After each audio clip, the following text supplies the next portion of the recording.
بسم الله الرحمن الرحيم.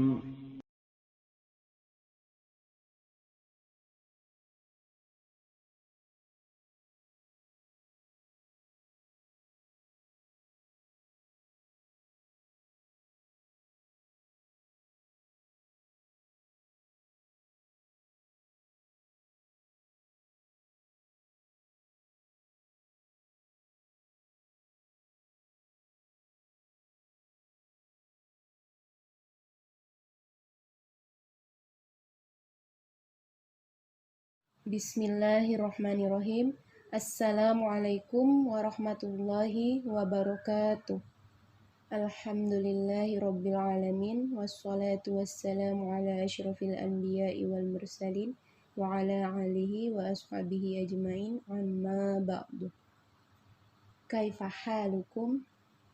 Ustazah harap semoga pada hari ini kita selalu dalam lindungan Allah Subhanahu wa Ta'ala. Dan semoga Allah Subhanahu wa Ta'ala memberikan kita kemudahan dalam menuntut ilmu. Amin. Sebelum kita memulai pembelajaran hari ini, marilah kita berdoa bersama-sama. Allahumma inni as'aluka ilman nafi'an wa rizqan thayyiban wa amalan mutaqabbalan.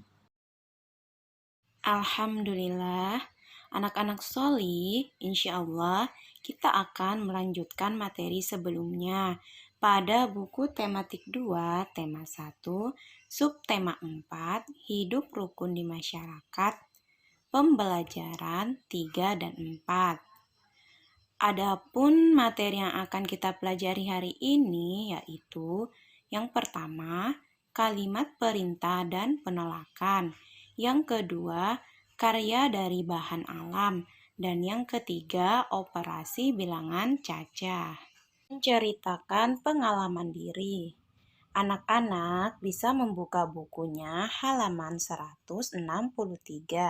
Buku tematik 2, tema 1. Warga di lingkungan rumah Nina sedang bergotong royong. Ibu-ibu menyiapkan makanan dan minuman. Anak-anak ikut membantu. Ada yang membantu membersihkan sampah. Ada juga anak yang membantu menyajikan makanan. Semua tampak rukun dan gembira. Kegiatan gotong royong apa yang pernah kamu lakukan di lingkungan rumahmu? Nah, kegiatan gotong royong yang biasa kita lakukan di lingkungan rumah kita seperti kerja bakti, membersihkan lingkungan sekitar kita, memperbaiki jalanan, dan membersihkan solokan yang tersumbat. Selanjutnya, kita akan menunjukkan kalimat perintah dan penolakan dalam teks cerita berikut ini. Pada gambar pertama, Nina, tolong bawakan kue ini untuk bapak-bapak. Baik, Bu. Gambar kedua, ini kuenya, Pak. Silakan dinikmati. Silakan air minumnya, Pak. Gambar ketiga, kuenya silakan, Pak. Tidak, terima kasih, Nak. Bapak masih kenyang. Nanti Bapak ambil sendiri. Pada gambar keempat, terima kasih, Nina. Kebetulan Bapak sudah haus. Gambar mana yang menunjukkan sikap hidup rukun di masyarakat? Nah, pada gambar kedua bisa kita lihat Nina dan temannya sedang membawa makanan dan minuman. Ia menawarkan makanan dan minuman tersebut kepada bapak yang sedang beristirahat. Sedangkan di belakang Nina ada seorang ibu-ibu yang sedang sibuk menyiapkan makanan. Mengapa disebut mereka hidup rukun? Karena mereka saling membantu dan bekerja sama pada saat sedang melakukan gotong royong. Dan mereka memiliki tugas masing-masing. Gambar manakah yang menunjukkan penolakan? Gambar yang menunjukkan penolakan pada gambar ketiga. Ketika Nina menawarkan makanan, bapak tersebut menolaknya dengan berkata, "Tidak, terima kasih nak, bapak masih kenyang, nanti bapak ambil sendiri." Nah, kalimat penolakan memiliki ciri seperti mengatakan kata tidak, terima kasih, dan maaf. Kemudian, gambar manakah yang menunjukkan kalimat perintah? Nah, pada gambar 1 ya anak-anak, Nina diminta oleh ibunya untuk membawakan kue untuk bapak-bapak. Ibunya berkata, "Nina, tolong bawakan kue ini untuk bapak-bapak." Pernahkah kamu menolak pemberian orang lain? Jika kalian pernah menolaknya, biasanya kalian menolak dengan mengatakan tidak, terima kasih, maaf, dan lain sebagainya. Misalnya, kalian menolak ajakan teman untuk ikut gotong royong. Kalian dapat menolaknya dengan kalimat, "Maaf, aku tidak bisa, karena hari ini aku akan belajar bersama dengan teman." Sekarang, perhatikan lagi teks percakapan berikut ini. Pada gambar pertama, ayo kita ikut bergotong royong membersihkan lingkungan. Tidak mau ah, aku malas. Bekerja bakti itu melelahkan. Pada gambar kedua, ayo kita ikut bergotong royong membersihkan lingkungan. Maaf, saya tidak bisa ikut bekerja bakti karena ada keperluan mendadak. Menurut kalian, manakah kalimat penolakan yang dapat menjaga kerukunan? Nah, kita lihat pada gambar kedua. Maaf, saya tidak bisa ikut bekerja bakti karena ada keperluan mendadak. Di sini, ia menolak dengan menggunakan kalimat yang sopan. Ini adalah salah satu contoh untuk menjaga kerukunan. Dan pada gambar pertama, ia menjawabnya dengan kalimat yang tidak sopan. Tidak mau ah, aku malas, bekerja bakti itu melelahkan. Nah, sikap seperti ini menunjukkan sikap yang kurang sopan dan tidak menjaga kerukunan antar masyarakat. Anak-anak, sekarang kita akan mengkreasikan bahan alam pada buku Nukmanul Hakim halaman 28. Sebelumnya, kita sudah mengenal alat dan bahan yang biasa digunakan untuk membuat kreasi hasil karya. Sekarang, kita akan membuat hiasan dari tumbuhan. Hal yang harus kita lakukan di awal yaitu menyiapkan alat dan bahan yang diperlukan. Di sini ada alat dan bahan yang diperlukan yaitu 1 lembar kertas HVS, pensil, 1 lembar kardus bekas, lem, bagian tumbuhan, ranting, daun, biji, dan bunga. Nah, langkah-langkah membuatnya seperti apa? Yang pertama, tempelkan kertas HVS di permukaan batang pohon. Kemudian, gosoklah kertas menggunakan pensil sehingga terbentuk pola kulit batang. Yang kedua, tempelkan kertas tersebut di atas kardus bekas. Kemudian, potong kardus bekas sesuai dengan ukuran kertas. Yang ketiga, tempelkan bagian tumbuhan mulai dari ranting, daun, biji, dan bunga menggunakan lem. Dan yang keempat, setelah selesai, pajanglah hasil karya kalian di ruang tamu. Sekarang, kita akan memahami operasi penjumlahan dan pengurangan bilangan caca. Kegiatan gotong royong di perumahan Nina terlaksana dengan baik. Ibu-ibu menyiapkan banyak makanan untuk peserta gotong royong. Ada 95 kue bolu dan 120 kue lemper. Kue itu disajikan dan dimakan 158 buah. Berapa sisa kue sekarang? Anak-anak, masih ingatkah dengan penjumlahan dan pengurangan? Pada materi sebelumnya, kita sudah mempelajarinya ya anak-anak.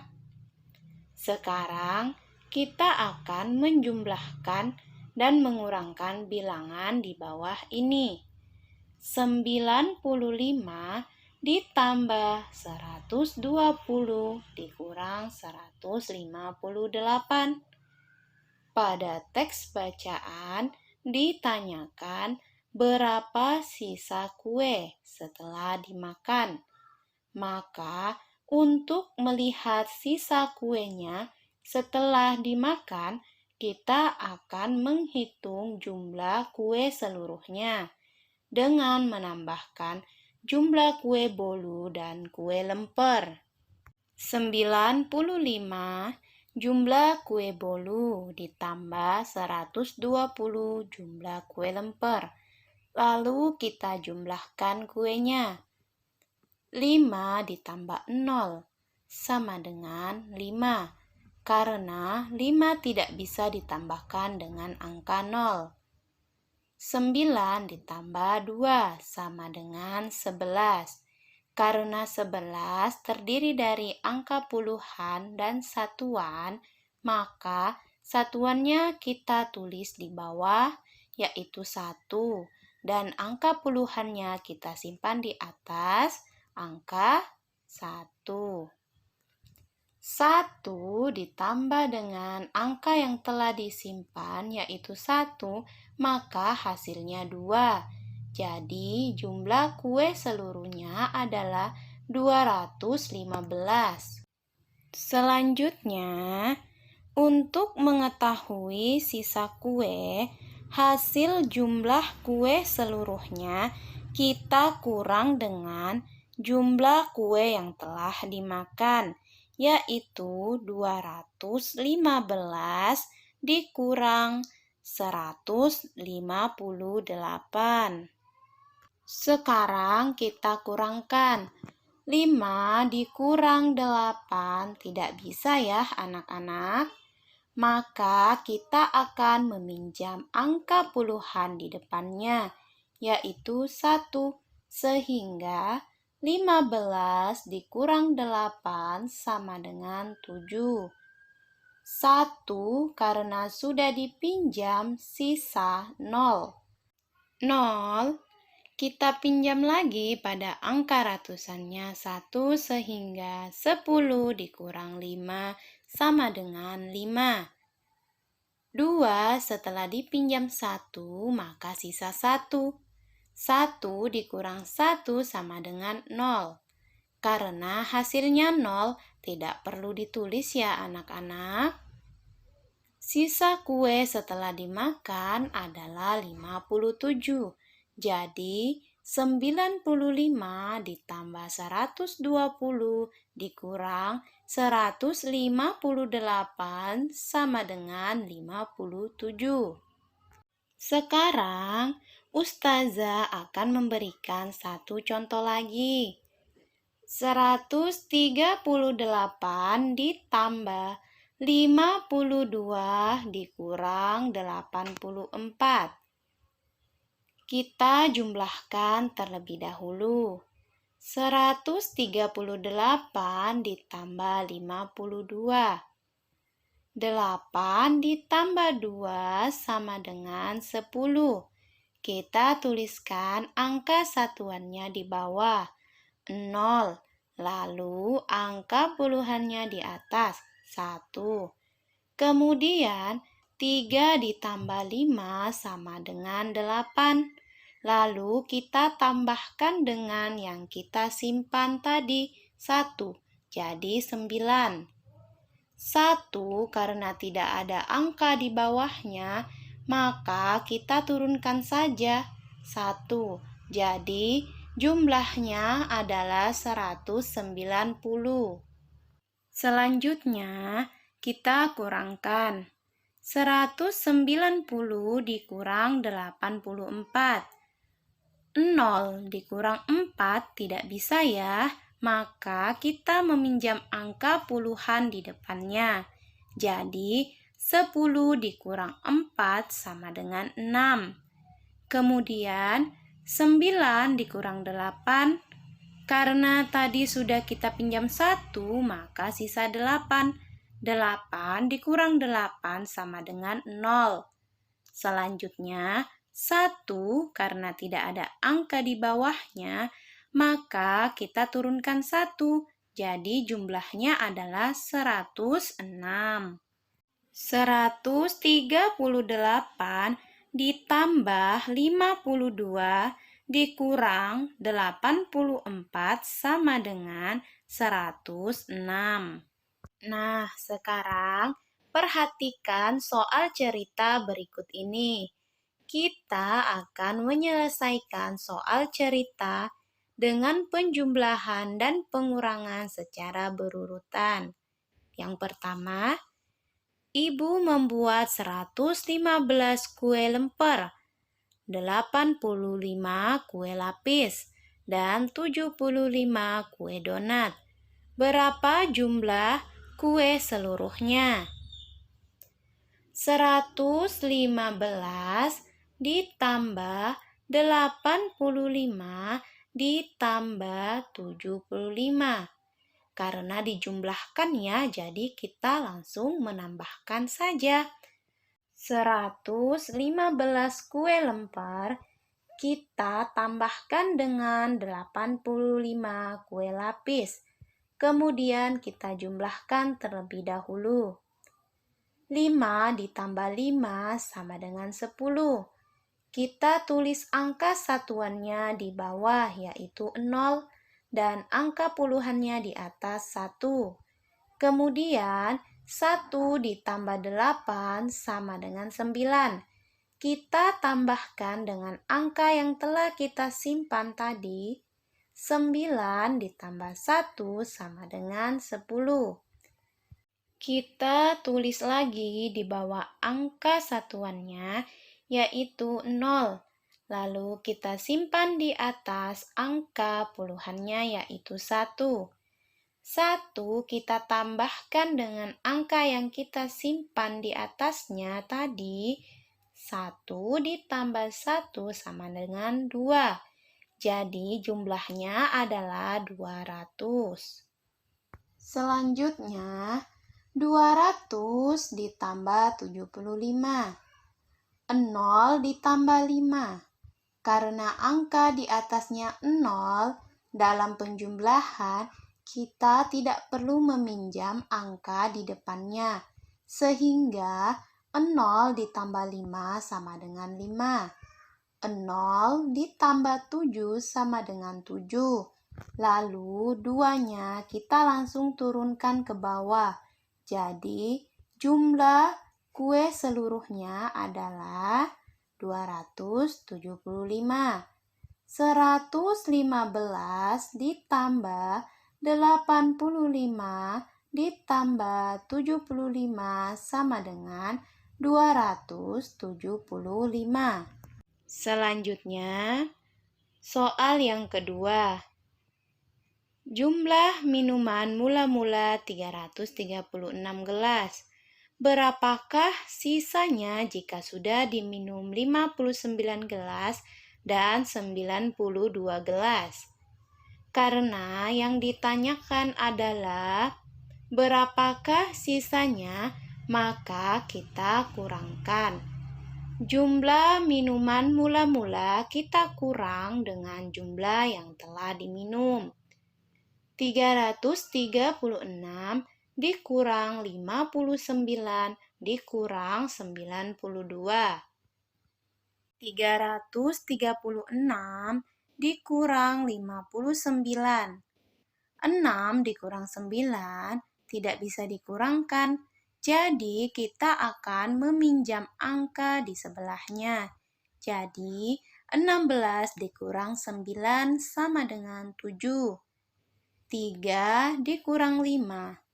Karena 3 sudah dipinjam 1, jadi sisanya 2 dikurang 5. Tidak bisa juga ya, anak-anak. Jadi, kita akan pinjam angka di depannya lagi. Jadi, 12 dikurang 5 sama dengan 7. 3 setelah dipinjam 1, sisa 2. Jadi 2 kita turunkan ke bawah. Jadi jumlahnya 277. Kemudian 277 dikurang 92. 7 dikurang 2 sama dengan 5. 7 dikurang 9 tidak bisa. Jadi kita pinjam angka di depannya menjadi 17 dikurang 9 sama dengan 8. 2 karena tadi sudah dipinjam, maka sisa 1. Jadi sisa minuman setelah diminum adalah 185 gelas. 336 dikurang 59 dikurang 92 sama dengan 185. Tugas anak-anak adalah menyelesaikan operasi penjumlahan dan pengurangan bilangan caca pada halaman 171 sampai dengan halaman 172 pada buku tematik 2 tema 1. Yang kedua, buatlah hasil karya menggunakan bahan alam yang ada di sekitar rumahmu. Cukup sekian untuk materi pembelajaran hari ini dari Ustazah. Mari kita tutup bersama-sama dengan membaca doa kafaratul majelis. Subhanakallahumma wa bihamdika asyhadu an la ilaha illa anta astaghfiruka wa atubu ilaik. Wassalamualaikum warahmatullahi wabarakatuh.